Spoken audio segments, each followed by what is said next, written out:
Hey, what is up, guys? My name is Libs, and welcome. I'm going to be giving you guys a little bit of a chat today because there's something kind of important that I want to talk about, and I think that everybody should be coming here to listen. At least maybe you'll change your mind after this video, but I feel like this is probably going to piss off a lot of people from what I'm about to say. But besides the point, I think this needs to be said, and I think it's just important, and it's mandated. So essentially, I'm going to be talking about YouTube's new policy today. So YouTube introduced a new policy now that will be in effect in mid-time February, where you need 1,000 subscribers and 4,000 hours of watch time to be monetized, which is quite a big deal. It's a big change to what we're used to. Before, you could just be monetized, right off the bat. You could basically monetize any video that you want. Well, not any video that you want, as you guys probably have been finding out for the last like 6 months or so, but basically you could just monetize whatever video you wanted to upload and see if it would stay monetized or not. But now you can't do that anymore. Now you need 1,000 subscribers and at least 4,000 hours of watch time over the course of a year before you're even allowed to maybe be considered for the YouTube program that allows you for monetization. So I'm going to talk about why this is good and why there's maybe one thing that's specifically bad about this, but I'm going to talk about what's mainly good about this new policy that they put out. Is essentially that, okay, so now that they're implementing this policy, basically that means is a lot of the people that are in this strictly for money and for a shortcut to try to get to views and subscribers are probably going to get weeded out and are going to quit.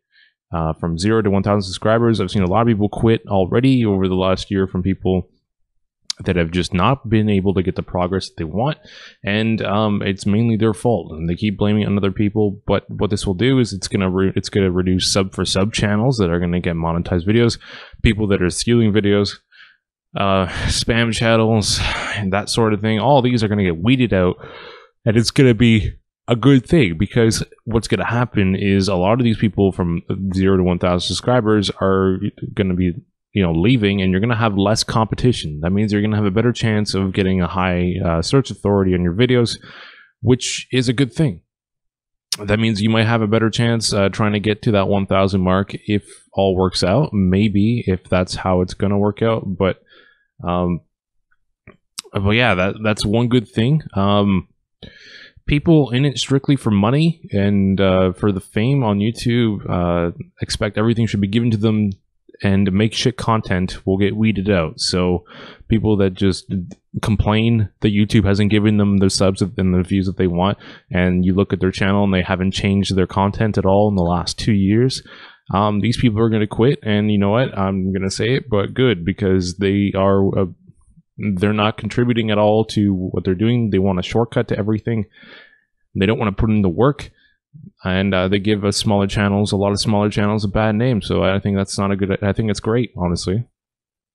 It's going to require people to actually put effort if they want to get 1,000 subscribers. And you know what? It's going to introduce some nice routines and some nice concepts within yourself, so that you actually have to apply yourself, and you actually end up making content that's better. And you have to make content in order to compete with other people that are in it for the same goal. So why is this bad? What's the bad thing about this?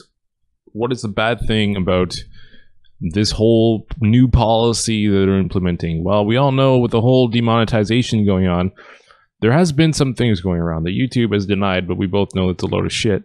That demonetized videos or videos that have not passed monetization are affected in the search authority in the search of the video. So essentially what that means is videos that get demonetized, they don't get viewed as much. They don't get spread around YouTube as much. The amount of traffic that they get is less. This has been observed.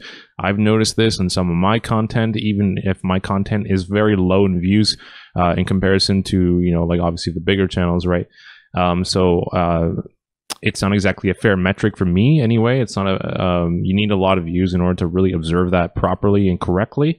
But there has been some people with much larger channels that have done this, and they have noticed that a huge drop off in views and interaction once videos have gotten demonetized. So That is an issue. So does that mean that subscribers from the channels from 0 to 1,000 subscribers that have no monetized content, does that mean that they're going to get weeded out in the search authority and they're not going to get seen as much? So they're going to have a harder time meeting that quota. So I guess that's the main bad thing.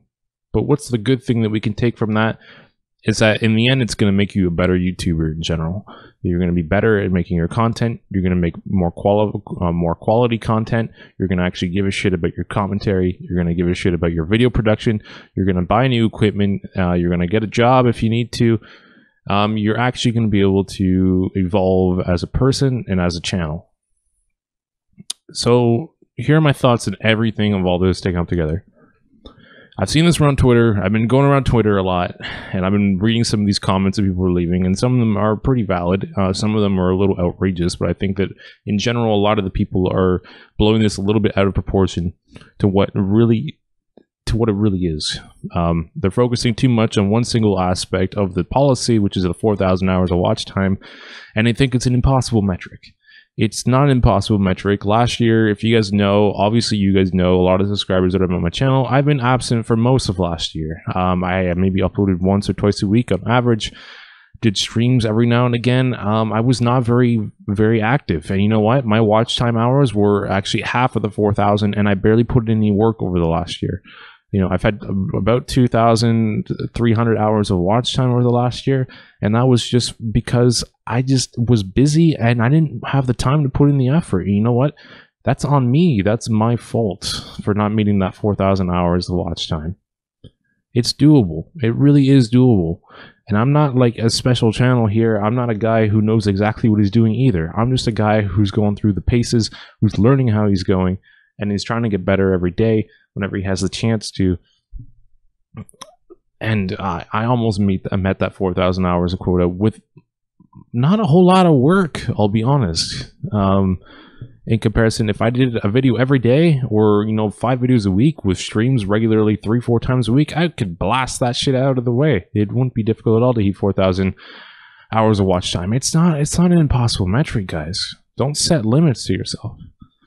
If you're complaining over $100 a year, if you're between that 0 and 1,000 subscriber mark, and you create videos without passion for that amount, you should find something more fulfilling in your life. It's as simple as that. Like, Ambar said that, and I agree wholeheartedly.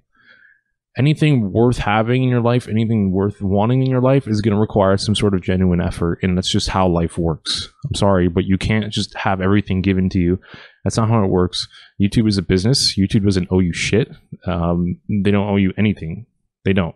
You don't have a contract with them. You don't have anything with them. They don't owe you anything. YouTube is an unstable platform for receiving income, and everyone knows that. You cannot treat YouTube like a normal source of income unless you are at the very, very top of your game and you're safe, you're secure for a little while. That's looking at people that have, not like a couple million subscribers. I'm talking about people that are probably 10+ million range, or maybe 5 million plus. These people are racking a lot of money every year.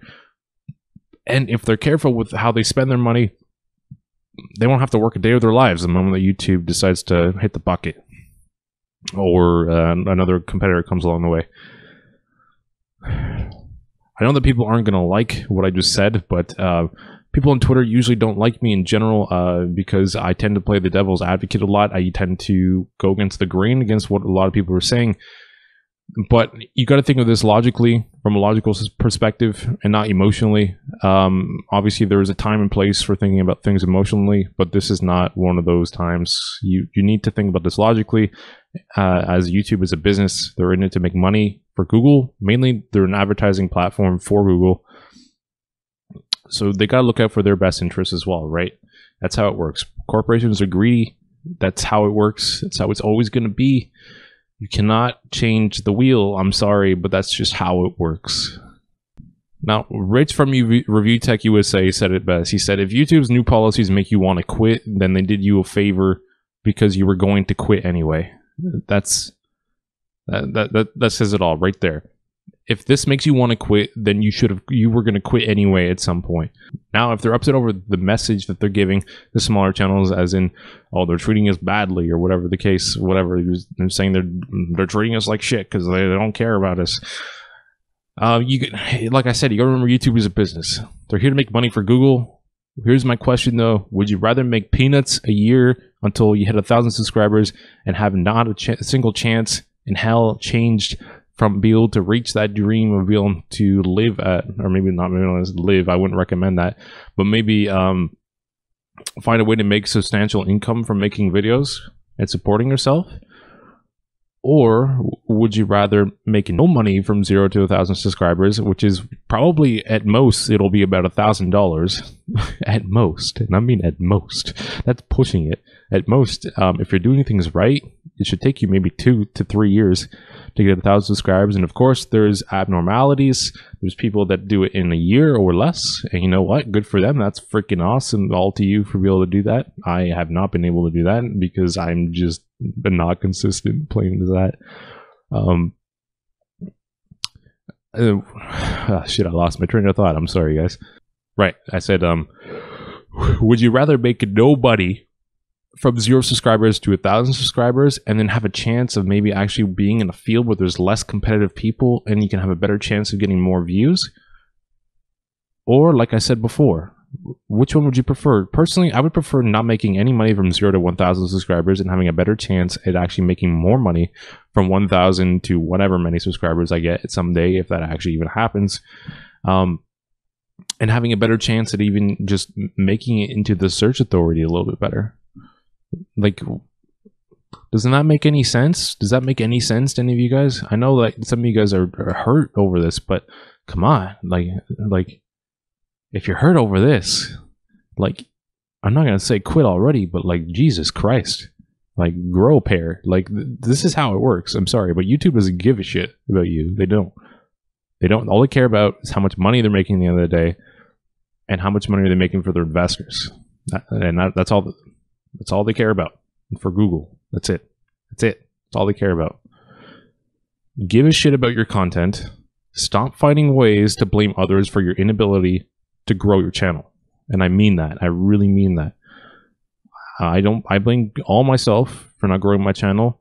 Obviously, there's going to be times of frustration where I'm going to blame YouTube for not providing me with views, but the algorithm is pretty straightforward in a sense. You just need to provide content with a high watch time and a high average duration that meets the quota of the guidelines within YouTube.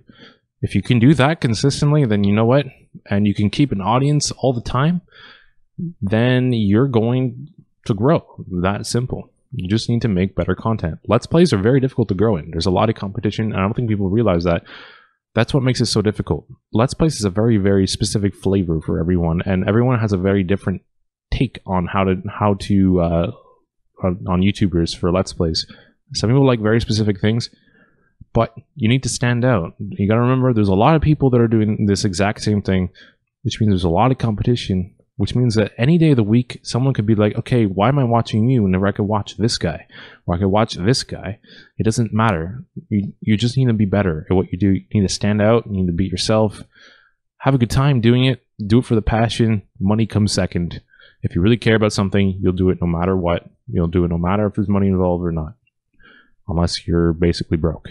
But panicking and finding shortcuts by making follow Fridays on Twitter and to get onto other people's Twitter feeds and opening up threads on Twitter and Reddit to get people to sub to each other is digging yourself further into a hole. And I don't recommend you do that. Don't. Okay, guys, YouTube channels, the main audience for YouTube channels is non-YouTubers. The moment you have all YouTubers in your channel is the moment that like your channel could die at any moment. I don't think people realize this. I've seen this happen many times. There's someone that I started YouTube with like a couple years ago, and his channel's basically dying. Like, it's slowly dying because that's all he did. He went from channel to channel, went and complimented people on his videos, even though I know for a fact he didn't give a shit about their content and didn't really mean what he was saying. People were like, oh, he seems like a nice guy. I'm gonna go, and he went with channels that were specifically lower in subscribers. Then these people would go to his channel, they would subscribe to his channel. He would keep active on everyone's channels. It was a big circle jerk fest. And then I guess he couldn't do it anymore. And his channel started to die. And I don't know what's going on with my mic here. His channel started to die, and now his channel is basically dead because no non-YouTubers like his channel. Or very few. Don't do this to yourself, guys. You put in too much work. Don't take a shortcut. YouTube, there's no shortcut to YouTube. There really isn't. You can clickbait and everything, but you know what? At the cost of what? At the cost of what? Your self-respect? At the cost of what people think of you? You have an image to uphold for people, and mainly for young people. Do it right. Don't be a Logan Paul. See you guys.